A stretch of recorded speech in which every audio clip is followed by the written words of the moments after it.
बिस्मिल्लाहिर्रहमानिर्रहीम। कल जो हमने लाल मिर्चों की चटनी बनाई थी, उसमें जो लंबी वाली पतली वाली लंबी वाली लाल मिर्चें थी वो बहुत ज़्यादा तेज़ थी, बहुत ज़्यादा हॉट हैं, एक्स्ट्रा हॉट हैं।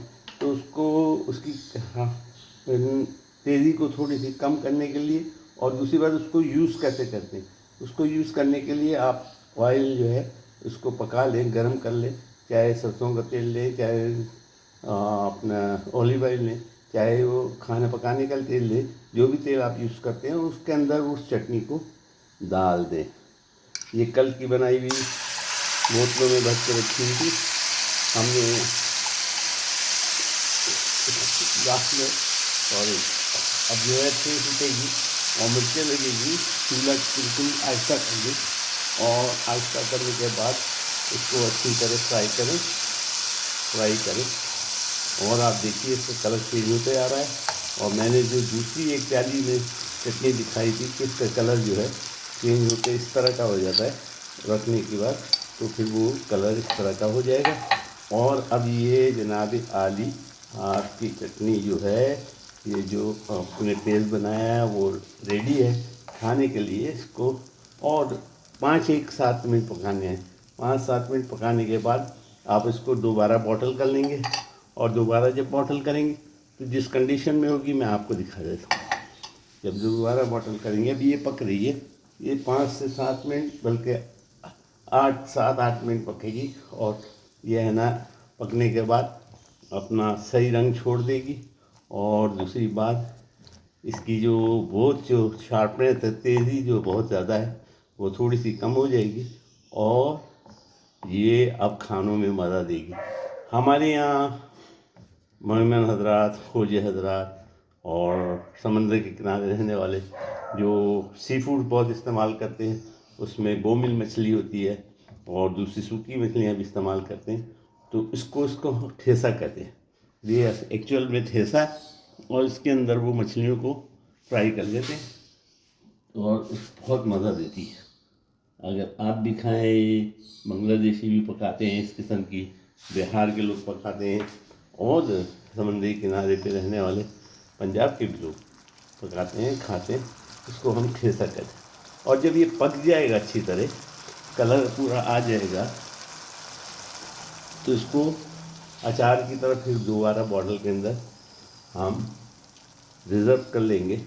और रिज़र्व करने के बाद जो पोजीशन आएगी वो मैं आपको दिखाता हूँ, जो उसका कलर आएगा वो फिर दोबारा दिखा। इसको पकाते रहिए 5 से 7 मिनट, 10 मिनट, और भून लीजिए, अच्छी तरह भून लीजिए। तो इसका कलर जो है डार्क हो जाएगा, और इसकी जो शार्पनेस है तेज़ी की, वो थोड़ी सी कम हो जाएगी, और टेस्ट में वो बहुत ज़्यादा ज़बरदस्त हो जाएगा। ये कलर इस तरह का हो जाएगा। और मैंने चूल्हे को बिल्कुल कम कर दिया आँच को, और मैंने आज ही बोतल भर लिया है दूसरी वाली बोतल से। मैंने 2 बोतलें बनाई थी। उसका कलर पकने के बाद कैसे होता है वो मैं आपको बताता हूँ। ये देखिए, ज़बरदस्त किस्म की। अब इसको किसी खाने में डाला जा सकता है, ख़ास तौर से चिकन भूनने में, चिकन की टिक्का बनाने में, या कबाब बनाने में, मछली, ख़ास तौर से मछलियों के सालन बनाने में, झींगे भूनने में, झींगे को सालन पकाने में, ये तमाम चीज़ें, ये वाली पेस्ट जो इस्तेमाल होती है। और वैसे भी आप पकौड़े समोसों के साथ भी खा सकते हैं। इसमें चाहे थोड़े से दही डालेंगे तो ये रायता सा बन जाएगा। मैं ठेसे का रायता भी बना के दिखा रहा हूँ। ये मैंने दही लाया हूँ, और दही के अंदर थोड़ी सी मैंने चटनी इसके अंदर डाल दी है, और डालने के बाद माशाल्लाह तबारक अल्लाह खूबसूरत कलर आता है, और खाने में बहुत टेस्टी होती है। ये रायता बन गया इसका। अब आप समोसों के साथ, पकौड़ों के साथ, और रोल के साथ, और जनाब आली खानों के साथ भी खा सकते हैं। यानी खाने पकाने में भी इस्तेमाल हो जाएगा, और खाना खाने के लिए इफ्तारी के टाइम इस वक्त भी इस्तेमाल कर सकते हैं। उम्मीद है आपको पसंद आएगा। उम्मीद है लाइक और सब्सक्राइब करेंगे। दुआ में ज़रूर याद रखिएगा। कुछ करें ना करें, दुआ में याद रखिए।